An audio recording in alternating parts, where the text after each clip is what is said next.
jungle. 2024 के लोकसभा चुनाव के लिए तैयारी जोर शोर से चल रही है। ऐसे में इस लोकसभा चुनाव में एक खास बात भी होने वाली है। इस बार देश के सेक्स वर्कर्स भी अपना वोट डाल पाएंगे।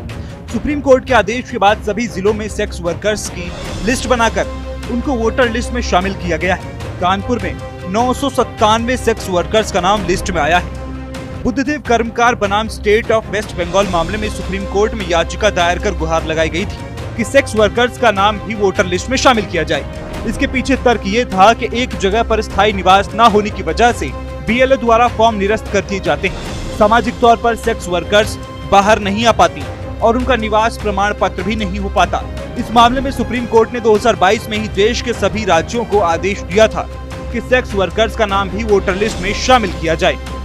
बिल्कुल, जनपद में अलग अलग विधानसभाओं में 900 से अधिक ऐसे मतदाता चिन्हित किए गए हैं। वो सभी मतदाता सूची में शामिल हैं और वो सभी मताधिकार का आगामी लोकसभा में प्रयोग करेंगे अपने मताधिकार का। ये जो सेक्स वर्कर्स हैं सर, इनके लिए एक अलग से कैटेगरी बनाई गई है, मार्जिनलाइज्ड, उसी में सब लोग आए हैं, सबका मतदान उसी में नाम होगा? नहीं, अलग कोई कैटेगरी नहीं है, वो सामान्य वोटर्स की ही तरह हैं। बस ये है कि इनको चिन्हित करके अगर कहीं कोई दिक्कत है तो हम लोगों ने उस पर शामिल कराया है।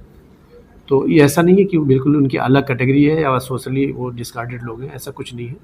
वो सामान्य वोटर होता है, चाहे वो सेक्स वर्कर हो, थर्ड जेंडर हो या किसी जो है अन्य समुदाय का व्यक्ति हो। जो एलिजिबिलिटी की डेट है वो 18 वर्ष से ऊपर के सभी नागरिक देश के जो है या देश के बाहर भी जो रह रहे हैं वो सभी उसके लिए हकदार होते हैं। लोकसभा चुनाव के लिए कानपुर में 997 सेक्स वर्कर्स के नाम शामिल किए गए हैं। इसमें सबसे ज्यादा कैंट विधानसभा में 545, दूसरे नंबर पर किदवई नगर में 445 और महराजपुर में 7 सेक्स वर्कर के नाम दर्ज किए गए हैं। सबसे खास बात यह है कि इसमें पुरुष सेक्स वर्कर भी शामिल हैं। इन सेक्स वर्कर्स के लिए आधिकारिक भाषा में मार्जिनलाइज्ड नाम दिया गया है। इसका मतलब होता है हाशिए पर। वैसे वोटर लिस्ट में सिर्फ महिला, पुरुष, ट्रांसजेंडर की कैटेगरी होती है। कोर्ट ने यह भी आदेश दिया था कि सेक्स वर्कर्स को चिन्हित करने के लिए नेशनल एड्स कंट्रोल ऑर्गेनाइजेशन और स्टेट एड्स कंट्रोल सोसाइटी के साथ अन्य एनजीओ की मदद भी ली जा सकती है। इस मुद्दे पर 2 दिन पहले कानपुर में चुनाव आयोग की 5 सदस्यीय टीम की समीक्षा बैठक में निर्देश दिए गए और सेक्स वर्कर्स की भागीदारी मतदान में सुनिश्चित कराने को कहा गया।